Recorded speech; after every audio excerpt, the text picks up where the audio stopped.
My name is James Williams Jr. Welcome to Kung Fu Havoc number 2.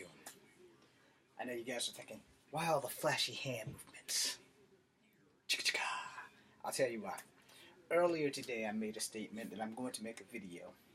So before I begin to make that video, I want to give you guys foremost and most popular warning about this video. In light of recent events in Charlottesville, Virginia, with Miss Hare losing her life over some damn statues, I'm going to talk to y'all about growing up multicultural here in Virginia.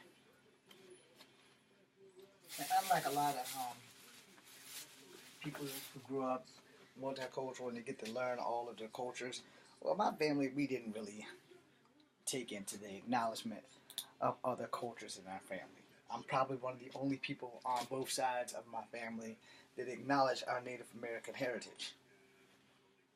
No, I do not have a feather dress or Native American garments or any of that other stuff. And as much as I would love to have that, I don't. I didn't get to go live on the resi. I didn't get to go meet my Native American family members that didn't come off the resi. However, Charlottesville has had some racist incidents. We have not always been a sainthood town. I have suffered from racism from the second grade up. If my memory goes as far back to kindergarten, I can't remember having any racist issues before I got to the second grade. But I will tell you this. If any person of color who's lived in Charlottesville has not had a racist incident, I want to go live in your neighborhood. Because in the neighborhoods I grew up in, not so much the case. Okay? So, let me put this out here. Because I don't think I posted any of my videos, but if I have, let me go ahead and put this out here. Because I said I was going to make this video. Before I discovered that I was partially Native American, no one could tell me, and I mean no one, could tell me that I wasn't black. And I mean literally no one could tell me I wasn't black. I was like, yeah, I'm black. I'm the baddest. I'm cool. I'm black.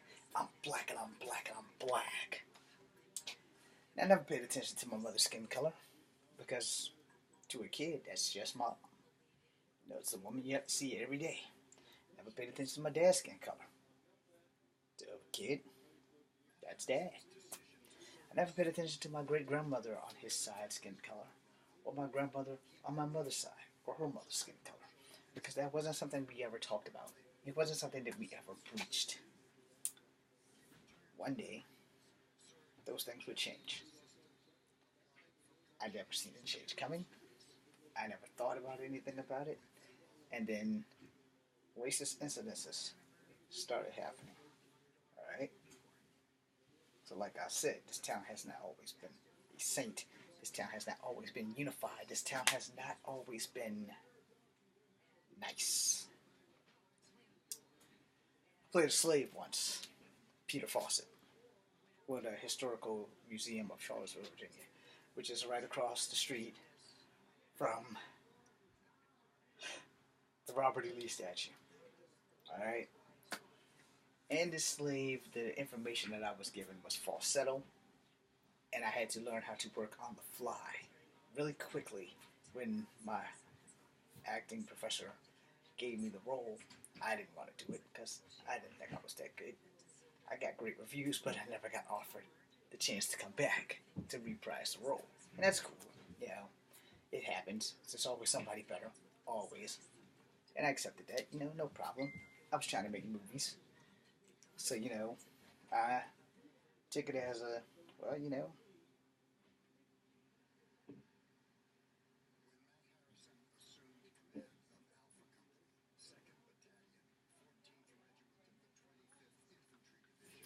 Anyway, the whole thing is that by the time I got to the 5th grade is when things started getting a little bit more racial for me.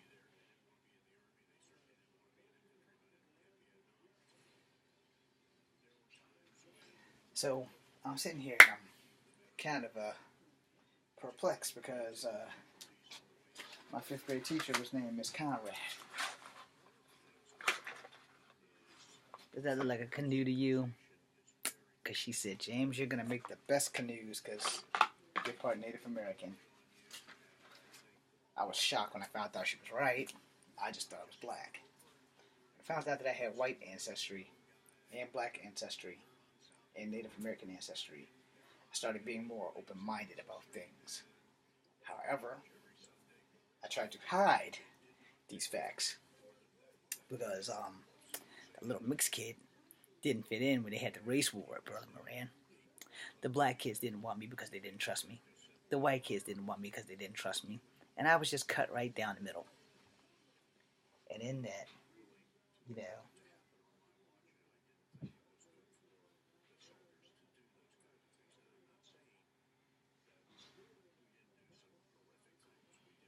so I'm sitting here and I'm going through, where do I fit in?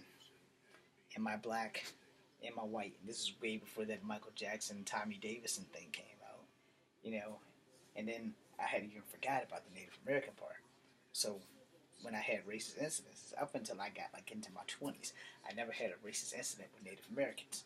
I've only had them with blacks and whites, and unfortunately, more blacks than whites. So, you know, reverse racism is a hell of a thing to swallow when you're a child. It's even worse as you grow up with it. It's even worse when you get grown and you still can't prove yourself to black people that you are black.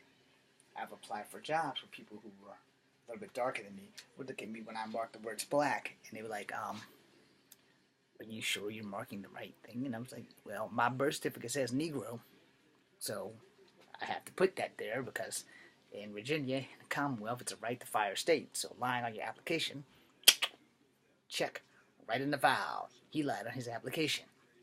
Now, off of looking at me, a lot of people don't see me as black. They straight say, oh, this guy's a Mexican, or this guy's Hawaiian, or this guy's a Polynesian, or Filipino, or Puerto Rican. Sorry, Native American, Cherokee. Now, kicking myself in the ass because Mexicans, Puerto Ricans, and anyone who has Native American blood in them are legally Asian. Eh? Yeah. So when Asian people started mistaking me for Hawaiian or a Japanese guy with a tan, you know, and definitely Hawaiian and Filipino and stuff, because, you know, those tan nations, they're just tan. So, you know, you don't think about these things until it's thrown in your face over and over. When I had a couple of classes in Piedmont, this guy, his name's Joe, he asked me if I wanted to date his sister. His sister was hot. And yeah, but I wasn't her type. She clearly didn't want somebody who was black. But I guess he thought that I was Filipino. And she didn't. So that didn't work out. And her name was Hannah, by the way. I haven't forgotten y'all. It was another beautiful girl named Hannah that I definitely wanted to go with. I have no idea what became of her. She wanted to be a teacher. I think she got the job. I don't know. And here I was going to school to be a performing artist. See how far that got me that I didn't get my degree and my piece of paper telling you all that I can act my way out of a wet paper bag with holes in it. But here's the thing about a piece of paper. If you're not given the chance to actually act, you will never know if you can act. Alright? So, later in life I had the girl that I wanted to marry. My heart got broken. I became a military veteran and I have a new hip and need another hip. But prior to that, when I was in the Army, there was no racism there. A little bit, but it was to teach us a lesson that everybody has one color in the military, and that's green. Now, when I was in Canada, I never felt like I was somebody's half-breed. I never felt like I was somebody's nigger. I never heard the word nigger while I was there. A lot of people there, again, thought I was of some Asian ethnicity. People who know about the First Nation, there you go. Now I'm sitting here, and I'm making this video about how racist Charlottesville is. So I'm going to give you some racist dirt. Now, before Miss Hyer's death, you know, this town wasn't, oh, let's lock hands and unite and sing Kumbaya and shit. Oh, no. Charlottesville was not like that at all. You know, uh, whites did love blacks. We're still called nigger lovers. Blacks and whites that got along, we were ostracized by the whites that could care two shits. You know, the ones that walk past and turn their nose up. Real talk. Y'all not gonna like this video, so you probably should change the station now. I once had a racist incident as a grown man in my 20s. Now, this is morally my fault. You know, I'm gonna own this. So I'm walking down the street, coming home from work. There was this very beautiful, beautiful blonde white lady. We're walking down West Main Street. Sheer Power and Mills is on this side. It wasn't Mills at the time. It was just like a gas station or something that was there. Murray Sticks was no longer there because I used to work there. She's coming up by Zion's Church, which is no longer there. The building is still there, but I don't know what the hell's going on with it. But I'm coming down the same side as Zion's Church, so we have the train station down the hill there. And she sees me coming. There's not another soul on the street. Not another soul, just us two. And she goes out of her way. She crosses the street. At the time, it was the it's a dojo. Damn it, Three Emperors. It was the Three Emperors dojo. So when she came across the street from the church to where I am, which is still on the same side, where the train station's parking lot is, she crossed over to where the Three Emperors, walked up to where Sheer Power is. Now I'm watching this. I'm stopping, I'm standing still, and I'm watching this. And then she comes back across the street. This is the part that I own. I could have let that go. I should have let that go. But I couldn't. Because I was hurt so deep in my soul that she feared me that much that she would damn near try to die instead of just walk past me. So I said something. I probably shouldn't have said it, but I'm going to own it because I screamed it from the top of my lungs, and I said, I will be that same nigger that saves your life the day that you walk on the black side of the street when there's nothing but thugs and people who really want to do something to you in the middle of the fucking daytime in a city whose crime rate really isn't that bad. I will be that same nigger that saves your life. She looked at me like I was insane. She turned as red as the dress she was wearing, and she kept walking. And me, being the dumbass that I am, I said, yeah, I'm talking to you. Why would you go all the way across the street? I'm not the bad guy. As if I wanted to hurt you, you wouldn't have made it across the street. She kept walking. Smart on her half. Dumb on mine for even bothering to acknowledge that. But like I said, this city has not always been unified in color. Like I said, I am not a saint. I grew up and I learned things. I discovered horrible things. But I've experienced them all my life. I don't understand why people have to let skin color be an issue. I don't understand why people can't see beyond that and see the person for who they are. Now, hey, you may think I'm an asshole. You may think I'm a douchebag full of dick tips. You're entitled to that. You have the right to have your opinion of me. But what you don't have the right to do is call me a fucking liar. You don't have that right because you don't know me like that. So, like I said, the city hasn't always been shrouded in this whole unity gap that a young lady had to die to make that shit happen. To wake us the fuck up. We should have been woke up a long time ago. And the way to wake everyone up is to first start at home. Teach your kids not to see color. Teach your kids to see the individual and not to judge everyone of that individual's race because of some asshole making a mistake by judging you because of the color of your race. But some things don't change. I'm 44 years old, and I can't say one day on my fingers and toes where I have rarely, ever not had a racist incident here. I didn't go to the Unite Your Right thing. I wasn't downtown when Miss Hare lost her life. if I'm saying it right. I've watched the news reports when they said, don't go down to Charlottesville downtown mall. Let the haters talk their bullshit. Ignore them. Do anything but go there. I clearly was the only one that listened. A young lady lost her life because some asshole from Ohio or Tennessee had a raw hair up his ass to decided I'm gonna radicalize myself and plow through people in a Dodge Charger or Dodge Challenger, whatever the hell he was driving. Mind you, this woman worked for a man of color, and this woman died for people of color. This woman is more than a hero, she's a martyr. And everyone in Charlottesville should take note of her sacrifice. But more importantly, none of this ever had to happen over a piece of damn ceramic. Now, I said this before in other videos. If that damn steel statue, the ones in question, jumped off that mount, loaded a rifle and started shooting people, or rode up and down the streets of Charlottesville and started calling all kinds of racial slurs, yeah, then you have a right to be mad. Because it's insulting and degrading people because it can't die, it's a piece of ceramic. But even ceramic can be melted.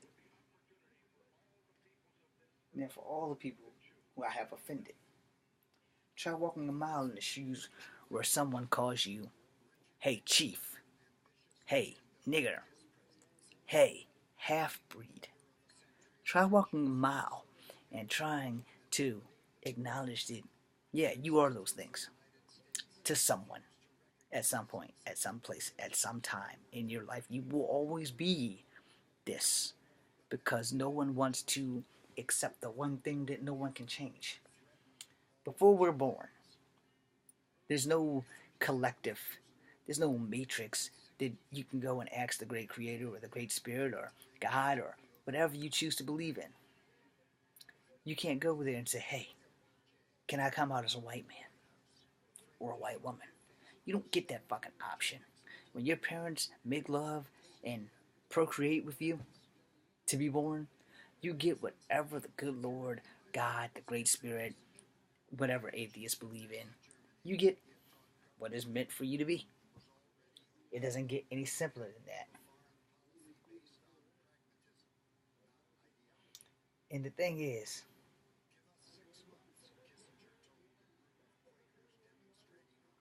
that no one wants to acknowledge that one thing. See, you can grow up and you can be somebody. You can grow up and you can earn a lot of money. You can grow up and you can make a difference.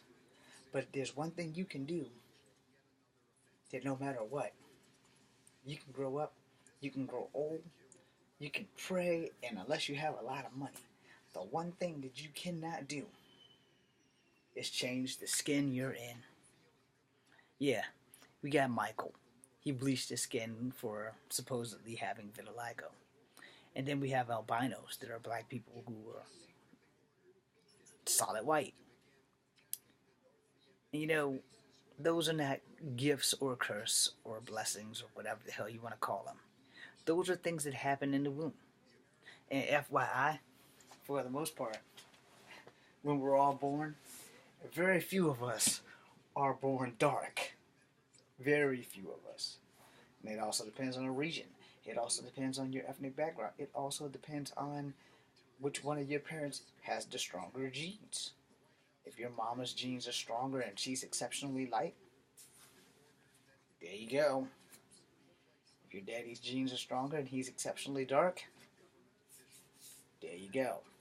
It's not a whole lot you can do genetically to change yourself. You can try. But the Lord puts you in the skin you're in, and there ain't a damn thing you can do about it.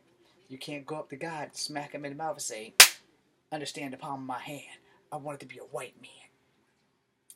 Understand the palm of my hand, I wanted to be a white woman. Understand the palm of my hand, I want to be Chinese. I want to be a Chinese lady. I want to be a Japanese man. I want to be a Japanese lady. I want to be from Vietnam. You do not get that option when you are born. You get one option. And hopefully when you're born fucking healthy. There are a lot of people who are not born healthy. There are a lot of people who don't make it past 12. And you guys want to fucking fight over skin color. Really? Why don't we try working together so that we can cure epilepsy? Why don't we try working together so we can cure all these cancers and these sexually transmitted diseases and things that we can actually work on instead of worrying about things that we can't, because you can't change your skin color. Only an idiot believes that you can. Now maybe in the future, we'll probably all wipe each other out. But that would be only the stupid people. The people who don't want to change. The people who don't want to remember that genetically, you are what you were meant to be. Okay, with that exception of the transgender rule, ethnically, you are what you were meant to be. Genitalia is a touchy thing, because you can change that. You can change your skin color. Now, on your birth certificate, you can change your skin color. I knew a black dude did act more white than black. Some people say the same thing about me. Hey, knock yourself out. You're entitled to your opinion. I can't change your opinion and I can't change your mind, but I can teach you how to accept me. There's always walk away and never deal with me. That's always a great option. It doesn't mean that you're a douchebag full of dick tips. It just means that you would prefer not to deal with me. I'm going to make a second part to this video. I'm sure you're going to like it.